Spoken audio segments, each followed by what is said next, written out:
प्रेम से कहो श्री कृष्ण चैतन्य प्रभु नित्यानंद श्री अद्वैत गदाधर शिवासुरी गौर भक्त वृंद की जय। श्री क्षेत्र मंडल गोकुल ब्रज मंडल मथुरा वृंदावन धाम की जय। सर्व अभिष्ट प्रदाते गिरिराज महाराज की जय। श्री राधा कुंड श्याम कुंड की जय। श्री यमुना देवी गंगा देवी की जय। श्री तुलसी महारानी वृंद देवी की जय। श्री भक्ति देवी की जय। श्री पूर्णमासी योगा माया की जय। श्री गोपेश्वर महादेव की जय। श्री हरि नाम संकीर्तन की जय। अनंत कोटि वैष्णव वृंद की जय। समागत गौर भक्त वृंद की जय। Shri Nitai Gaur Premanande Hari Hari Bo. Hare Krishna. Yeah, sorry about that. Yeah, I don't know what was the problem with my mic. Anyhow, you got the second half of the Jaitwani. Um, thanks for pointing that out, though, Gokuleshwari Didi. Okay, so we'll do Mangalacharan and then begin.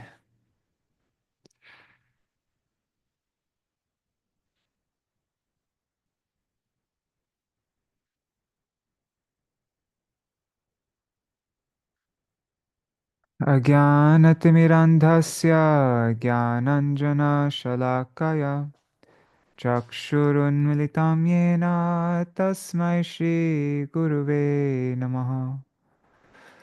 Guruve Gaurachandraya Radhikaya Tadalaye Krishnaya Krishna Bhaktaya Tadbhaktaya Namo Namaha. Namo Om Vishnu Padaya Radhikaya Priyatmane Shri Shrimar Bhakti Vedanta Nārāyaṇiti Namine Shri Krishna Lila Kathane Sudaksham Audarya Madhurya Gunaishcha Yuktam Varang Varenyam Purusham Mahantam Narayanam Tvam Shirasa Namami.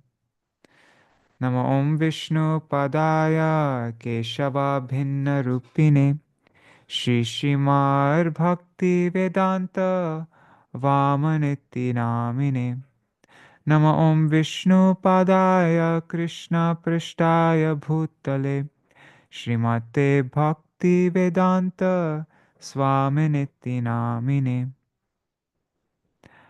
Nama Om Vishnu Padaya Acharya Singharupine Shri Shrimar Bhakti Pragyana Keshava Iti Namine Nama Om Vishnu Padaya Krishna Prishtaya Bhutale Shrimate Bhakti Siddhanta Saraswati Iti Namine Pancha Kalpatarubhyascha Kripa Sindhubhya Eva Cha Patitanam Pavanebhyo Vaishnavebhyo Namo Namaha. Namo Mahavadanyaya Krishna Prema Pradayate Krishnaya Krishna Chaitanya Namne Gauratvishe Namaha. He Krishna Karuna Sindho Dinabandho Jagatpate Gopesha Gopika Kanta Radha Kanta Namostute Tapta Kanchana Gaurangi Radhe Vrindavaneshwari Vrishabhanusutte Devi Pranamami Hari Priye.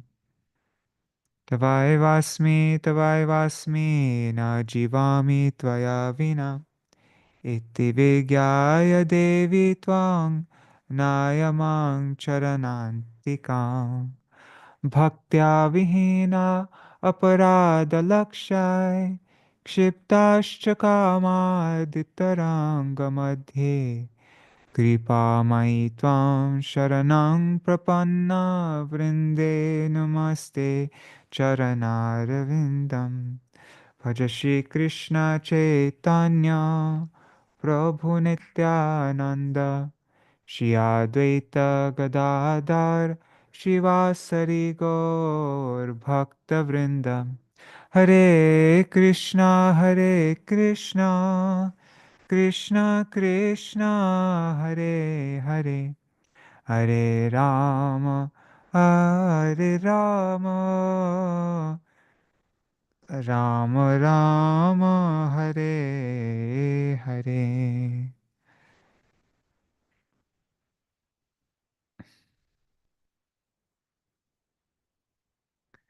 Hare Krishna, Dandavat Pranams, Nri Hari Prabhu, Bhavatarani Mataji, um, Srivas Prabhu, Gokuleshwari Didi, Nitai Mukeshji, and Pradumna Prabhu, Mantramurti Mataji, Pramila Didi, Ganga Mataji, and all the other devotees, Indira Mataji, Raseshwari Mataji, all the other devotees watching, also the devotees watching in the future, Dandavat Pranams.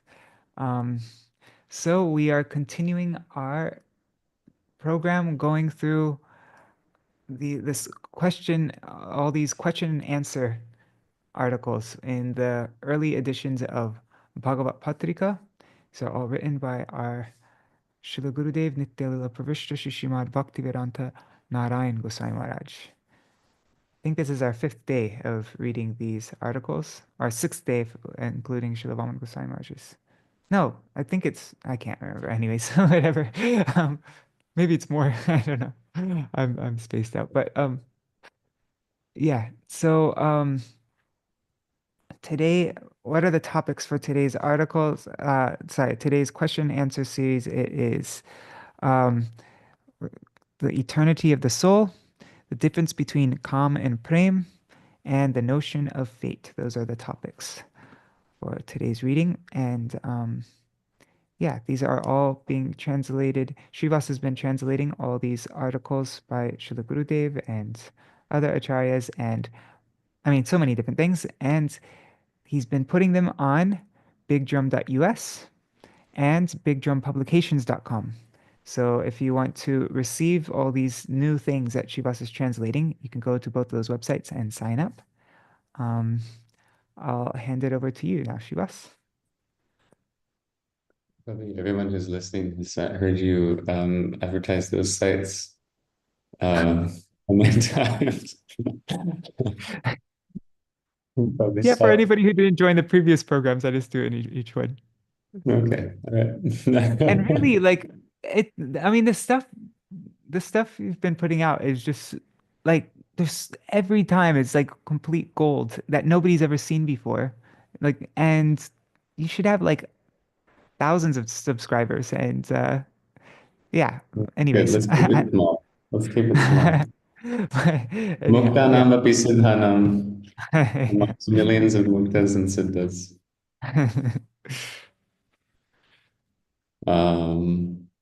Yeah, okay, so the eternity of the soul. This one is framed a bit differently, just in that the questions are separated out. So one question at a time instead of all at the beginning.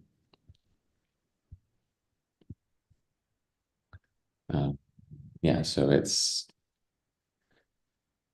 question 1. In Gita, it is stated that one who takes birth is certain to die, and one who dies is certain to take birth. On the other hand, it is said that by performing Hari Bhajan, this affliction of material existence, repeated birth and death, ceases. To what extent is this true? Surely one of these statements is incorrect. So someone is taking issue with Gita. If the cycle of birth and death is endless, how is it that it also ceases by doing Hari Bhajan? Answer. As Gita is the essence of all the scriptures, starting with the Vedas and Upanishads, and more importantly, since it is the words issued from Bhagavan's own mouth, there is no chance of it containing contradictions or any other sort of flaw. In it, through Anvay and Vyatirek, through affirmative and negative logic, a singular core subject is put forth. Thus, these two statements are just two sides of a single core conclusion. Nowhere is there any contradiction between these statements. Apprehensive of the impending outcome of the war, Arjuna was overwhelmed by lamentation and bewildered as to his duty. Not seeing any other recourse, he took shelter of Bhagavan Krishna and entreated him for proper instructions regarding his duty. Bhagavan Krishna first demonstrated to Arjuna the eternity of the Jivatma, soul, and Paramatma, supersoul, and the temporary nature of the gross body composed of 5 elements. Then he tried to show him that even though their material bodies take birth and die, the souls of the living entities do not take birth or die. The jivas are minute transcendental fragments of Bhagavan, and like Bhagavan, they are beyond birth and everlasting. This is the conclusion of all scriptures. Therefore, it is not proper to lament over the destruction of material bodies. Even if you subscribe to the views of theorists who oppose the above conclusions of scripture, and you believe that the body itself, which is always being born and dying, is the soul, or you do not believe that the soul is unborn, indestructible, and different from the body, it is still wholly unbecoming to lament for the annihilation of the ever-changing body, because it's something that's always changing, always dying. Jatasya hi dhruvo mrityur dhruvam janma mritasya cha tasmad parihagyarthe nattam shochitum arhasi. Bhagavad Gita 2:27. In other words, for that which takes birth, death is certain. And for that which has died, birth is certain. And even if you do not agree with this, it is still not proper to lament for inevitable death. Thus, from any point of view, it is improper to lament, because it's inevitable, even if you don't believe in the soul. Death is inevitable. Through this verse, Bhagavan has simply instructed that one ought not to lament, even from the point of view of dry and ignorant logicians. This does not mean that the body is the soul, and those who are trapped in the cycle of birth and death cannot be liberated from it. The actual conclusive truth is, according to the Mammevangsha Jivaloke verse of Gita 15:7, that the soul, the jiva, is a minute spiritual part and parcel of Bhagavan. Even though the jiva is unborn and indestructible, upon becoming averse to Bhagavan, it is covered by Bhagavan's maya with gross and subtle bodies, and suffers a threefold set of miseries until it settles back into its eternal constitutional nature and attains Bhagavan. The donning and discarding of material forms by the souls bound by Maya is called birth and death. Upon attaining Bhagavan, the torrent of birth and death stops. The jivas who are averse to Bhagavan have to fall into the cycle of birth and death. This is laid out in Gita as follows. Ashraddhana purusha dharmasyasya parantapa aprapyamam nivartante mrityu samsara vartmani. Gita 9:3. Parantapa Arjuna. Those who have no faith in this dharma do not attain me and continue to wander through the cycle of death and material existence. Abrahma bhuvanaloka punaravartinorjuna mam petita kaunteya punarjanma navidyate. Arjuna, all the realms, 14 lokas of this universe, up to Brahmalok, or rather all the inhabitants of those realms, take repeated birth. But once one attains me, one never again takes birth. Aside from this, there is Janma Karma Chame Divyam Evam Yoveti Taptatakta Deham Punarjanma Neti Mameti So Arjuna.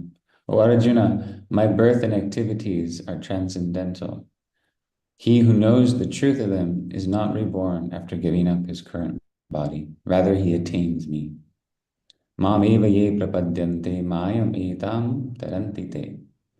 Those who seek exclusive refuge in me easily surpass this maya of mine. That's just like Gita class today. One verse after another.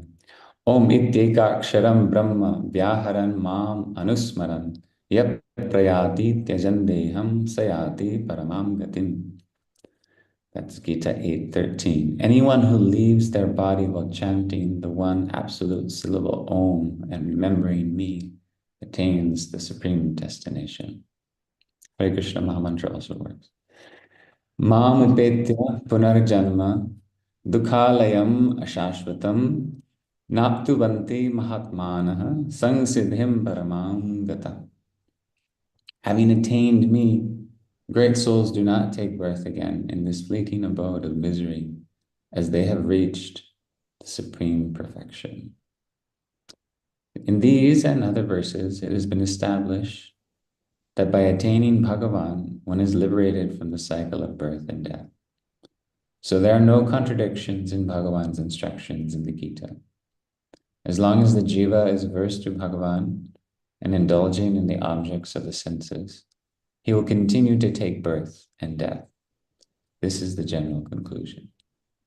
However, as a result of a stock of pious activity accrued either knowingly or unknowingly, the fortunate jiva attains the association of saintly personalities, gradually gains devotion for Bhagavan from them, and in the end attains Bhagavan, thereby attaining freedom from the cycle of birth and death. This is the special process. So, question 2. Does the mood of Kāma, lust, exist even in beings composed of pure spiritual consciousness? From what I can judge, lust is a matter of the gross senses. In Venu Gita, it is said that lust was kindled within the gopis when they heard the flute's song. Why is this? It's a good question, because it's used in the actual verses. Sometimes the word Kāma is used there. And smara. Mara, right. Yeah. Gopinam smara, right. So the material world is the shadow of the spiritual world. Though some resemblance exists between the body and its shadow, skewed and contradictory aspects are more visible. Prema is the body, Kāma is the shadow. Prema is a spiritual affair, Kāma is a material perversion. The shadow of transcendental prema is in this material world in its corrupted form called Kāma. So prema and material Kāma are not the same.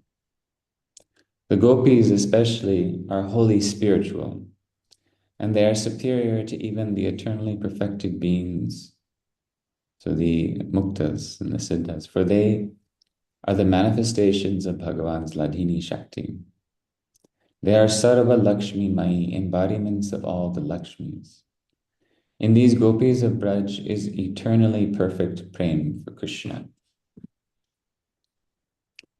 That pristine prema of theirs has been referred to as Kāma in transcendental pastime descriptions. Sanaka and others, Shukadevji and liberated personalities like Uddhav, hold on to hopes for that prema or Kāma. Prema eva gopa ramanam Kāma itya agamat pratham it uddhavadayopyetam vanchanti Bhagavat Priya. That's from Gotamiya Tantra. Even the slightest scent of mundane and despicable lust is not possible within the gopis. Thus, in line with Gotamiya Tantra, the words smara and Kāma found in the verse pertaining to your question have been interpreted by all the commentators of Śrīmad Bhāgavatam as prema. The original verse is as follows. Tad brajastriya ashuddya venu gitam smarodayam kaschit paroksham krishnasya swasakhibhyo anva varanayam. Here, so that's Śrīmad Bhāgavatam 10, 23, 21, 3. Here, smarodayam equals kāmodayam equals premodayam, or in other words, the arisal of prema. Besides this, there is one other interpretation. Smarodayam is the arisal of smaran, remembrance. In other words, upon hearing the sound of Sri Krishna's flute, the gopis were reminded of Krishna's name, form, qualities, and pastimes. And due to those memories, became fully absorbed. They began describing to each other the pastimes, etc. they were remembering in their enraptured hearts. Thus, in this verse, there is not even a scent of mundane, sensually tainted lust. In beings of pure consciousness, the mood of mundane lust does not appear. There is only immaculate prema. Conditioned souls who are averse to Bhagavan cannot even conceive of pure prema or transcendental Kāma. They think even pure prema to be mundane Kāma. This is their misfortune. Like a person who cannot recognize pure gold is swindled for thinking that rolled, I think it's a spelling mistake, gold, or gilding is actual gold. The unlucky jiva who cannot recognize pure prema thinks mundane Kāma and immaculate prema or transcendental Kāma are the same and ends up cheated. Question 3. Bhagavad, the notion of fate, seems to have come about only for the poor and those who tread the path of dharma. In this world, we see that most people are poor and sad. Some billionaires can also be sad. Are the ideas about fate just a means to pacify the poor, or can it be said that they are a misinterpretation of the theory of reincarnation? So, yeah, Bhagavad, I guess, yeah, the idea that whatever, if you've done good things, then you're going to get good things. In your past life, if you've done well, then you're going to be, if you've done so many sacrifices or something, you'll get lots of riches or a good wife, etc. Answer. The meaning of bhagya is prarabdha, or the fruit of one's previous deeds. So to say that the conclusions pertaining to bhagya or prarabdha are old-fashioned ideas, or just a way to pacify the poor is not correct. Rather, this is an indispensable and universal law for all living creatures. People reap the results of what they do. Generally, every action has a result. Some actions have instant results, like drinking poison. Some actions have delayed results, like sowing a seed and reaping its fruit. Likewise, certain results of one's deeds take a bit longer to receive, or are reaped in another birth, like being born blind, handicapped, or with leprosy. There are some actions that have no result, or very little result. Just as after sowing seeds, crops can be diminished or destroyed if there is not enough or too much water, or if the soil is poor, or if there is some other agitation in nature. By atonement and other such undertakings, the debt of one's actions can be lightened. Otherwise, by performing Hari Bhajan, one's karmic reactions can even be fully abolished. The ways of karma are exceedingly profound. I feel like people are always arguing about karma. The laws of prarabdha act on everyone equally. Blind, disabled, and deformed children are born to both the poor and the wealthy, to all classes. What to speak of big, huge wars? In the current war in Bangladesh, so I think this is in the 70s, Gurudev's writing. Have the wealthy families escaped destruction and calamity? No. Today, on India's eastern border, poor and rich families can be seen enduring the same pitiable conditions in refugee camps. Both types of families have had their relatives killed and their country destroyed. Say nothing of Hiranyakashipu, Ravan, and Shishupal. Even in the modern age of history, Napoleon, Hitler, Mussolini, and other individuals who thought the laws of fate were the delusion of fools, what happened to them? They too were bound to reap the fruit of their actions. Nowadays, under government auspices, a lottery system has been introduced. Are only rich people winning these lotteries? Do only poor people die, not the rich? In this world, the majority of people are poor and sad. This is true. The cause for this is also clear. Today in this world, most people engage in sinful acts, speak untruth, commit adultery, hurt other living beings, and engage in evil acts that are opposed to the Vedas. Who could deny this tangible truth? And it follows that most people are bound to reap that manner of bad results. According to some people, some billionaires can be sad, but they are only sad because of personal issues. Those personal issues are nothing but the results of the actions they have performed in the present or past. Hence, the meeting, separation, happiness, sadness, and everything else experienced by living entities is all the result of their actions. Karma pradhana vishva rachi raka jo jasa kariyato tasa phala chaka. I'm guessing that's Ramcharitmanas. The world is wrought predominantly of works. One reaps the fruits of what one does. We cannot exist for even a moment without engaging in karma, action. Therefore, the teachings of Karma Yoga, Jnana Yoga, and Bhakti Yoga have been given in the Gita. When we see our prarabdha, the fruits of our actions, we should take them as inspiration to perform auspicious acts.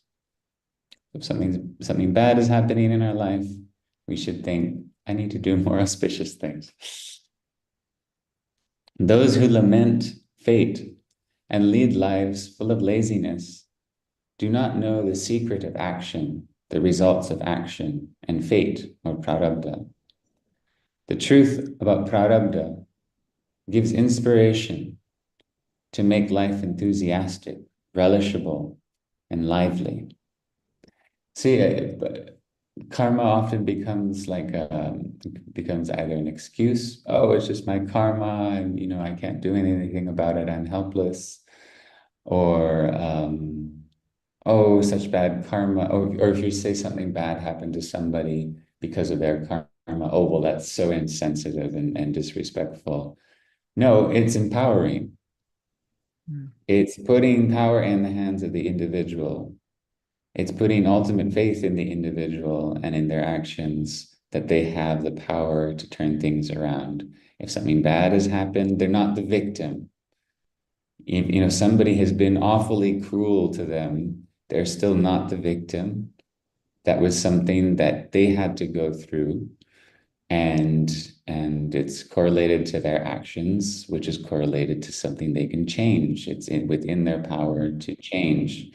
So this Vedic philosophy is not fatalist or defeatist. It's the most empowering thing, but somehow it gets the ideas get twisted around in our heads, and like most of what I hear about karma in the average dialogue is like, yeah, it's all this like very disempowering kind of notions. Yeah.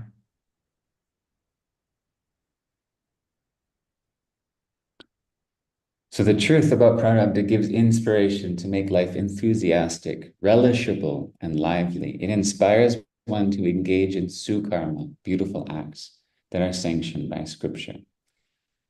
Suicide, adultery, violence, theft, etc. are not results of action which living entities are compelled to endure. Rather, these are all actions.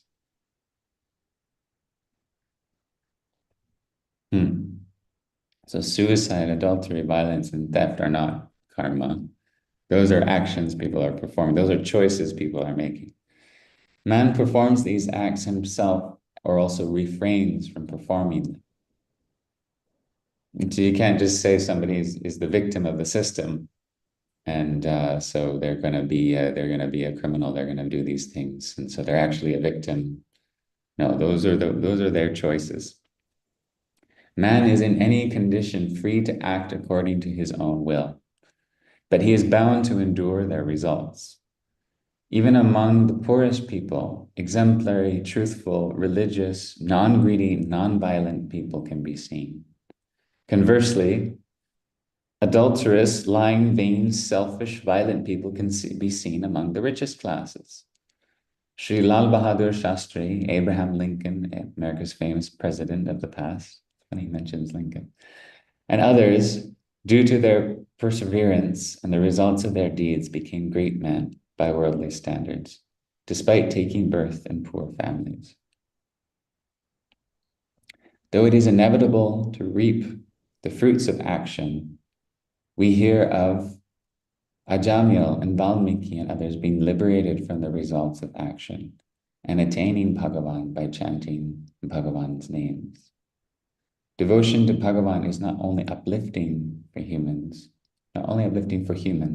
but for all living entities. So that's the cheat code, is to chant Bhagavan's name. If you're terrified with all the horrible, sinful deeds you've done, either in this life or previous, then take the cheat code. Jai. We still have, oh my God, we finished like earlier than ever. Oh, we could talk about, Yeah. we could talk about the birds in Venugit since we read about. Yes. Yes. I mean, but is that like how like should that just like how long is it?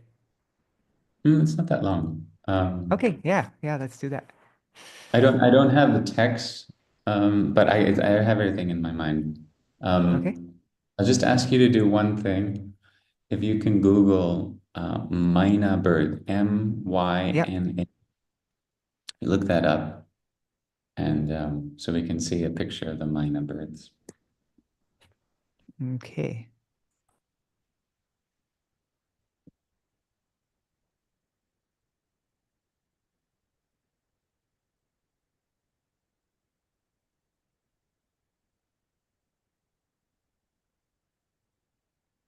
All right, got it here. Minor birds. Yeah, I just added a footnote about minor birds in the Gaudiya Gita Gucha. So I came across mention of this in the Śrī Bhāgavata lectures of Gurudev's from 2003 that I've been working on. And it was particularly surprising for me to discover that I'm sure if you've been in Vrindavan, you've seen these unique little birds with their strikingly yellow beaks and eyes. And my mother denies this or doesn't remember this, but I remember very clearly when I was younger. We used to be on Parikrama and we'd see these birds and they would often be like pecking through the trash or something. And so I guess it was me who started calling them trash birds. But it turned, now I feel really embarrassed or almost offensive for having said that, because Gurudev, he starts describing so he's describing the beauty of Vrindavan, so in the context of of Śrī Bhāgavata, Krishna is remembering the Brajavasis. Rohini and Balaram are describing Braj. And so Gurudeva goes into a long, beautiful description of the beauty of Braj, of Vrindavan, of all the beautiful trees and flowers and lakes. And then he starts talking about the birds. What are the pakshis, birds, like in Vrindavan? There are two kinds of birds. One kind is Krishna pakshiya. So there's a bit of a pun going on. So there's the pakshis are also in pakshas. They're in groups. Yeah, pakshi means birds, right, in Sanskrit. Yeah. Pakshi means birds, but paksha also, but paksha means group. So if you're pakshi means you're partial. You're in one group or the other. So certain pakshis are pakshi to either Krishna or Radha. So the other group is Radha pakshiya. The tota birds, so the totas are the strikingly bright green parrots with the red beaks. They are the hare. So in Hindi, green is also called hare, like hari. They are Krishna pakshiya. Gurudeva says Krishna is Shyam, dark complexioned. So Shyam can mean green, like with Ram. Ram is also called Shyam. Or it can mean dark blue, like with Krishna. So those parrots, those green parrots, they are Krishna pakshiya, because they look like Krishna or Ram. And they're addressed as Hare, or they're called Hare, green. And they can imitate the speech of humans. Then there are the Maina birds. They too can imitate the speech of humans, and their voices are even sweeter than the tota birds. They will imitate exactly what a person says. So the tota birds say, "Oh, Krishna is very handsome." The Mainas say, "Yes, sure, when he is with Radhaji, then he is very handsome." The tota birds say, "Our Krishna is Madana Mohan. He bewilders even Cupid." The Mainas counter with, as long as he is with Radhaji, otherwise he's just Madan. If the tota birds talk about how Krishna lifted Giriraj Govardhan, the Mainas say, if Radha had not infused him with her Shakti, then he could not have done so. If the tota birds say how beautifully Krishna wears a peacock feather on his head, the Mainas say, do you know why he wears a peacock feather? Because Radhaji's name is written on it. If the tota birds mention how his peacock feather tilts to the left, the Mainas say that's because it is bowing to Radhaji's feet. Whatever the totas say, the Mainas refute. Just as whatever Krishna says, Radhaji refutes. How does Radhaji cut Krishna's words? Krishna says, open the gate. Radhaji says, who is there? Krishna says, it is I, Krishna.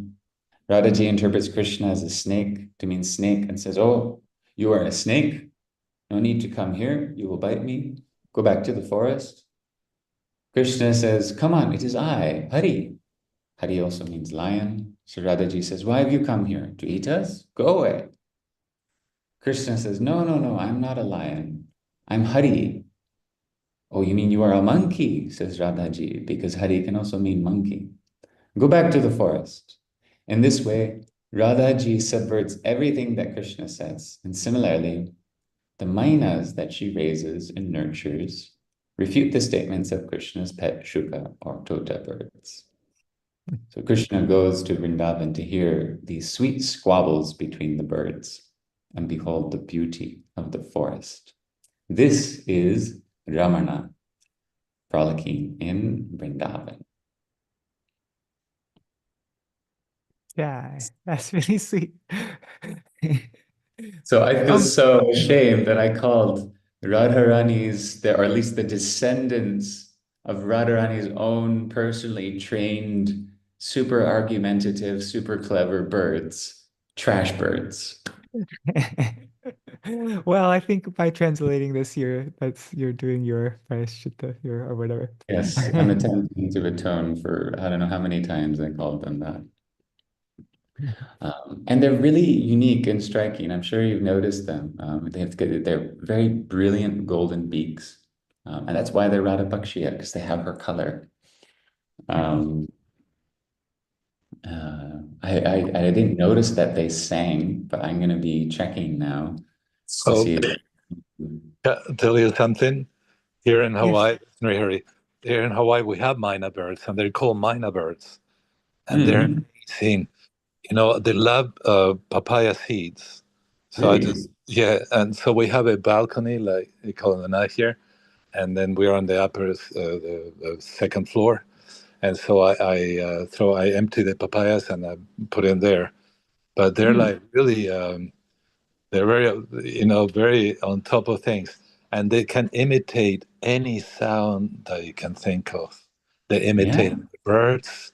Yes, yes. Like they can even like some people. Actually, I used to go get a haircut in town, the little town near us, and uh, the lady had a trained myna bird that spoke like a parrot.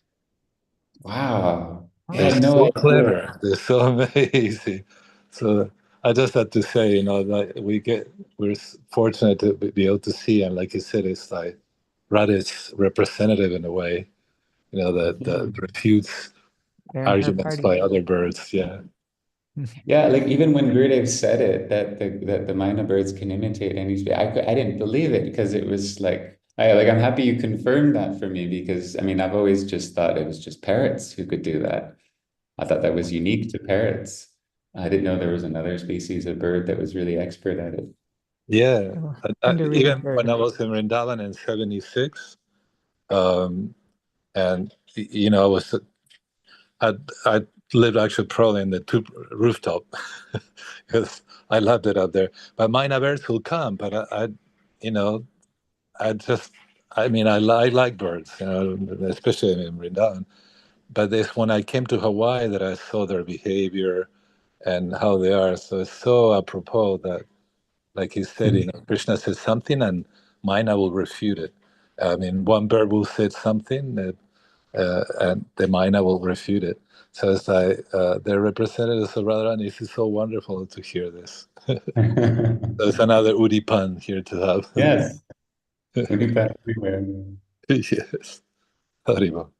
You know the song that we Gurudev loved this like I remember Radha Priya sang it for Gurudev so many times, but the Kumkumakta Kanchanabja Garvahari Gaurava. So I recently found out the backstory because this is written by Srila Krishnadas Kaviraj Goswami and it's in Govinda Lilamrita. And I added this footnote.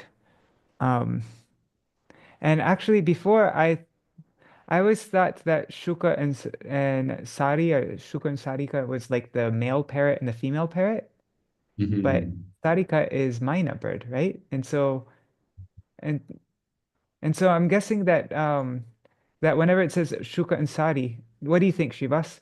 Whenever it says Shuka and Sari, it's referring to these like is Sari the same as Sarika? Like I think it's referring to the two to the totas or like the green parrots and the Maina birds, right? And so it Yes, could be it's male and female on both sides. It's not referring to their gender, it's referring to the yeah, the species. species. Yeah, I think this is a really prevalent translation error that's just kind of crept into all kinds of publications and sanghas. That it's the male and female parrots. But it's not gender based. It's very clear when you look at the definitions in the dictionaries that shuka is a kind of bird and sari is a different kind of bird. They're called sari, sarika.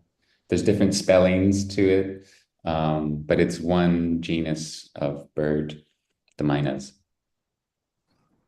Yeah, and so I originally had it male and female parrots, and then when Shivas mentioned that to me, then I changed it. But I put this note for after the Krishna Chandrashtakam. They both go together. Krishna Chandrashtakam first, and then the Radhikashtakam.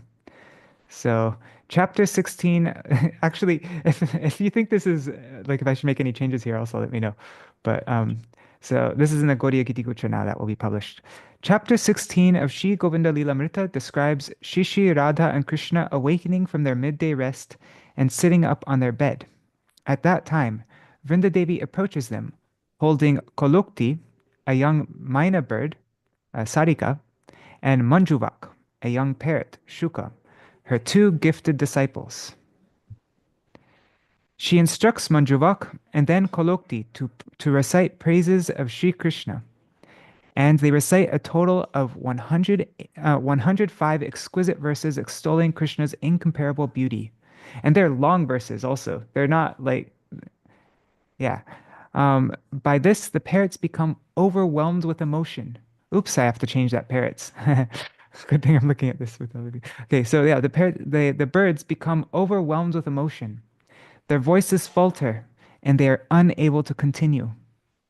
The Sakis, fully absorbed in the sweetness of their words, also remain awestruck for some time. And chapter 17 describes how, on Sri Radha's indication, Vrinda strokes Manjuvak until he recovers. The two birds then, maybe I should change it. Anyways, the two birds then continue their praise, describing the qualities and pastimes of Shri Krishna, Shri Radha, the gopis, and others. Verse 49 states, after joyfully immersing themselves in the ocean of descriptions of Krishna's qualities, and then rising from that ocean, the Shuka and Sarika offered prayers. They offered prayers they cherished to their two lords by praising their divine attributes through the recitation of Shri Krishna Chandrashtakam and Radhikashtakam.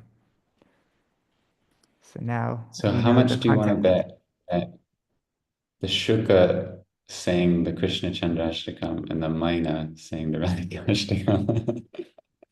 Yeah, I mean, I wonder if we should even just put that like sung by Shuka and sung by, because it must be, yeah. Must be. I think that's adorable, though. It was the Sari, right, who fainted and had to be stroked back to revive. I have to look. Yeah, wait. Wait. I thought Kolokti was. Wait, let's see. What are the names? The Kolokti was the myna bird, and Manjuvak was the Shuka. Yeah, so no, it was Manjuvak. It was the Shuka. Okay, well, that makes sense. Because otherwise I was like, really? That he fainted from Maina fainted from Krishna's glories? Yeah. Gopaleshwari Didi says there's another reference from Rupa Goswāmī. Raga Mandala Vibhushita Vangshi Vibhramina Maranotsava Sangshi Stuyamana Charita Shukasari Shenir Vijayati Kunja Bihari. Yeah, Kunja Bihari Ashtakam. Yes. Oh, did you change the translation there? No, I don't think so. I'll need to fix that. You got a list for today. Yes. Good thing you brought this up. Yeah, we're including the both Kunja Bihari Ashtakams. There's Kunja Bihari Ashtakam 1 and 2. I think Shivas translated the second one. Yeah. Cool. Jai Shukasari ki Jai. Maybe we still have like a few minutes left. Should we sing the Radhikashtakam? Or do you have any other? Okay. I share very quickly about the other thing about the birds that I found from Gurudeva, but it's also I just heard it for the first time in the lecture. I think he was speaking to Tamal Krishna Maharaj, and but it's in Venugit. It's in Gurudeva's Venugit. I went afterwards and checked the verse, and I was like, how have I never heard this before? And it's about how when the gopis are glorifying the birds of Vrindavan, and so Gurudev says that from the verse you can interpret that there are two types of birds. There are the shukas and saris and kakus and peacocks, and they're all dancing and singing like they're doing kirtan. So those are the bhaktas. Those are the bhaktas who have been performing kirtan for so many lifetimes, and they've entered the spiritual world, and that's their service there. But there are other kinds of birds. The kirtaniyas. So, but there are other kinds of birds. There are also so many birds, because Krishna also certain munis, many munis who've been performing tapasya, they also become qualified to enter the forest of Vrindavan. And those munis, they consider the trees of Vrindavan, the Kalpa-vriksha trees of Vrindavan, to be greater than the Vedas, because they can climb up on those trees and see Krishna when he's coming into the forest. They can climb up on the Vedas, means they can learn and study all the Vedas and have the Vedas all memorized, but still they cannot see Krishna. So the Kalpa-vriksha trees of Vrindavan are greater than the Vedas. Standing on their branches, the birds can see Krishna. And as they see Krishna, they as he's coming into the forest, they situate themselves very carefully. They try to situate themselves on the branches that have lots of foliage, lots of leaves and flowers, because they know that when they see Krishna, they're going to probably lose their composure a bit. They might get a little bit dizzy. There's danger that they could, if they were just sitting on a bare branch, that they could fall off. So the verse very specifically says that the birds are sitting on these very lush branches, right? So why are they sitting on the very lush branches? There's other branches. It's because they're munis, because they might fall off, but because they're munis, because they're used to living in cottages. They're used to living in, thatched cottages. So they like the foliage, they like the leaves. But they're also a little bit separate. They all kind of spread out because they all kind of like their space. But they want to see Krishna. And so it was just the most like adorable thing I'd ever heard, and a representation of how like each individual's nature is very that is taken into account. Like I feel like that, like I really like my solitude. I really like my space. Like, oh my God, am I going to be sitting by myself on a branch, kind of like half drooping and fainted while the rest of my godbrothers are like singing and dancing and doing kirtan over there for Krishna? Like, oh my God, I better start doing more kirtan. I found the verse that that Gurudeva was commenting on also. We're adding Venugit into the songbook also as well. This is tell me what you think of this translation Really? also. Okay, Yeah. wow. Prayo batamba vihaga munayo vanesmin krishne kshitam taruditam kalavenu gitam ahruhya ye druma bhujan ruchira pravalan shrinvantyamilita drisho vigatanya vacha. Ah, oh mother, Amba. Oh mother, most of the birds in this forest must be great sages. They rise up to the branches of the trees with beautiful creepers so they can see Krishna. There they listen to the sweet song of his Venu with unblinking eyes, indifferent to any other sounds. Okay, so these are not the Kirtaniya birds. These are the munis. That's so interesting, the bhaktas and the munis. Yeah. Branches of I mean, I would maybe just put the lush branches of the trees, or the lush branches of the trees. Sure. Just Yeah, because I'll do that. To the so lush I think branches of the trees. Pravala is the vines, but I think Ruchira means, in this context, it means Lush. lush. Yeah. Okay, great. I will make that change. That's Prayo great. Batamba. Yeah, and what Gurudev was like, Amba, this is like common for the ladies to say just to each other, like they'll call each other mother. Oh, mother. Just the gopis talking to each other. Yeah. Okay, so in honor of uh was it Kalukti, right? That was the female one. We will Okay. sing the Minor Birds. She's representing Radharani's bird Paksha. Radharani's Pakshi Paksha. Okay, I'm just getting the Mridanga. One second. And then we'll sing it. And I think this is a nice way to end today's program because Gurudev really loved this. He would have us sing this so often. 1 second, I'll be right back.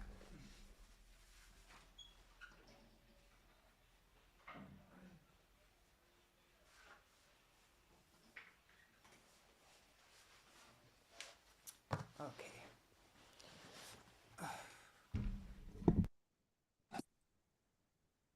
Oops. Yeah, these were the most haunting, beautiful songs that I remember hearing when it came to Gurudev Sangha. The Radhikashtakam? Yeah. Yeah. Yeah. Okay. Kumkumakta kanchanabja karvahari goraba Pitananchitabja gandha yeti nindi saurabha O Ballavesha sunu sarva Vanchitartha sadhika Maya Mahatma Paraparma Dasya Dasturadhika Oravinda Kanti Nindi Chitrapata Shatika Krishna Matta Bringa Keli Pula Pushpa Vatika Krishna Nitya Sangamarta Parma Bandhu Radhika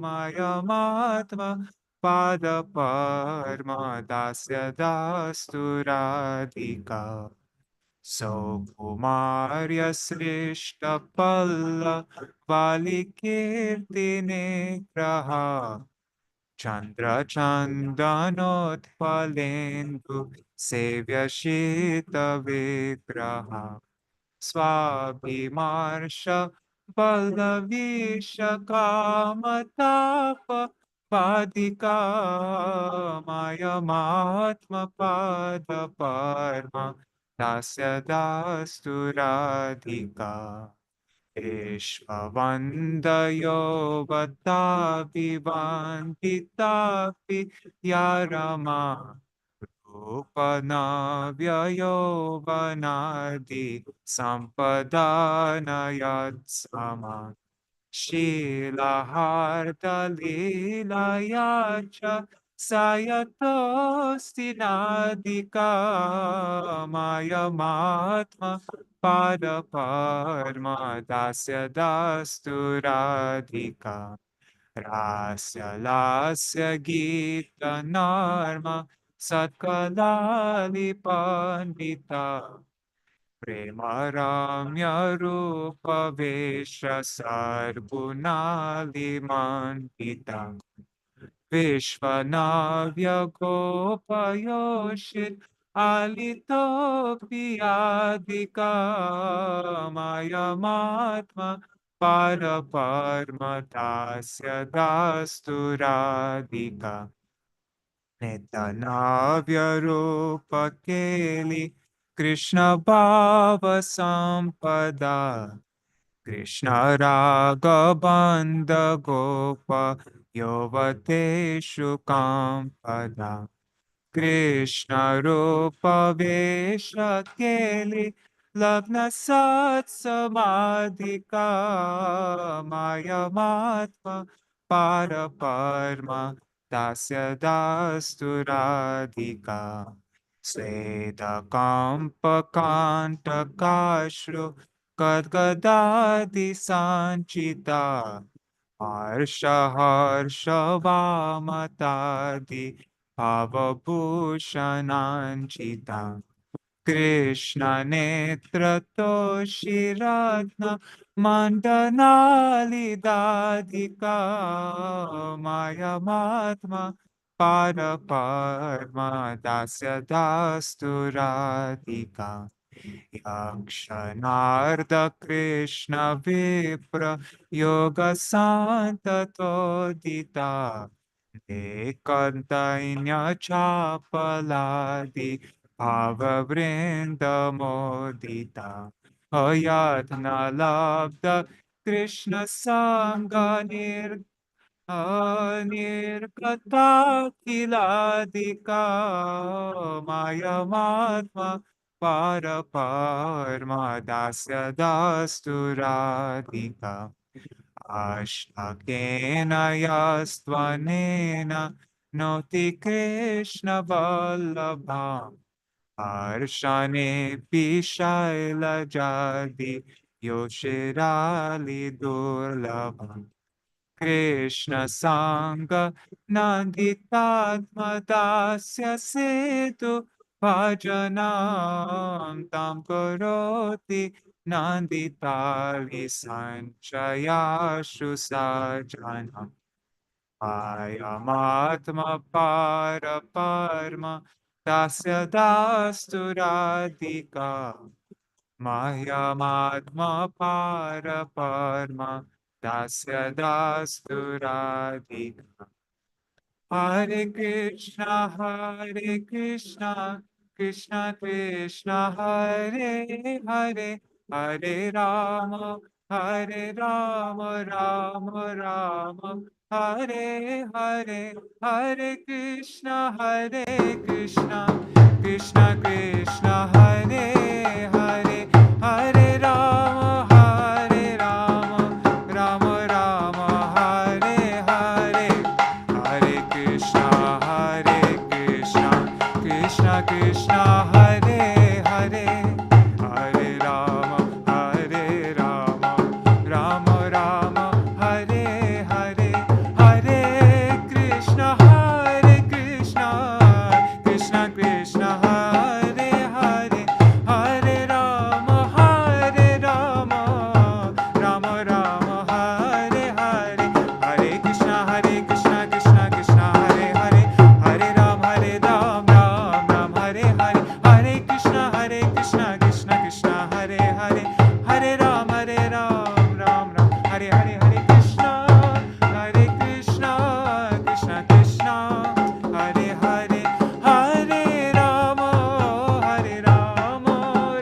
Rama Hare Hare Jai Rupa Raghunath Jai Rupa Raghunath Rupa Raghunath Jai Rupa Raghunath Jai Gurudeva Jai Gurudeva Gurudeva Jai Gurudeva Jai Prabhupada Jai Prabhupada Prabhupada Jai Prabhupada Hari Bol Hari Bol Hari Bol Hari Bol Nitai Gaur Hari Bol Hari Bol Hari Bol Hari Bol.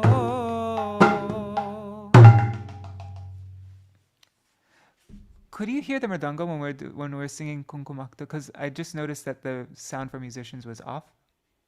Yeah, I couldn't hear it until the Mahamantra. Okay, that's so annoying. I turned it on and then it automatically went off again. Anyways, could you do Jadvani? Jai Shri Guru Gauranga Gandharvika Giridhari Shri Radha Vinod Bihari Ju Ki Jai Jai Nitilila Pravishta Om Vishnupad Shri Srimad Bhaktivedānta Nārāyaṇa Gosvāmī Mahārāja Ki Jai Jai Nitilila Pravishta Om Vishnupad Shri Srimad Bhaktivedānta Pāman Gosvāmī Mahārāja Ki Jai Jai Nitilila Pravishta Om Vishnupad Shri Srimad Bhaktivedānta Trivikram Gosvāmī Mahārāja Ki Jai Jai Nitilila Pravishta Om Vishnupad Shri Srimad Bhaktivedānta Swami Mahārāja Śrīla Prabhupada Ki Jai Jai Nitilila Pravishta Om Vishnupad Shri Srimad Bhakti Pragyan Keshava Gosvāmī Mahārāja Ki Jai Jai Saparsha Jagaguru Śrīla Bhakti Siddhanta Saraswati Prabhu Thakur Prabhupada Ki Jai Mahabhagavad Pravar Shri Gaur Kishore Das Babaji Maharaj Ki Jai Saptam Goswami Satchidananda Śrīla Bhakti Vinod Thakur Ki Jai Vaishnava Sarvabhauma Shri Jagannath Das Babaji Maharaj Ki Jai Shri Rupanuga Gaudiya Guru Varga Ki Jai Shri Rup Sanatana Bhatta Raghunath Shri Jiva Gopal Bhatta Das Raghunath Shri Goswami Prabhu Ki Jai Shri Swarup Damra Rai Ramananda Rishi Gaur Parshada Vrinda Ki Jai Namacharya Shri Haridas Thakur Ki Jai Prem Se Kaho Shri Krishna Chaitanya Prabhu Nityananda Shri Advaita Gadadhar Shri Vasadi Gaura Bhakta Vrinda Ki Jai Tribhura Mangal Harinama Sankirtan Ki Jai Hare Krishna Mahamantra Ki Jai Samagata Online Bhakta Vrinda Ki Jai Ananta Koti Vaishnava Vrinda Ki Jai Bolo Shri Nitai Gaura Premanande Hari Hari Bol. Vanchakalpatarubhyascha kripa sindhubhaivacha patitanam pavanebhyo vaishnavibhyo.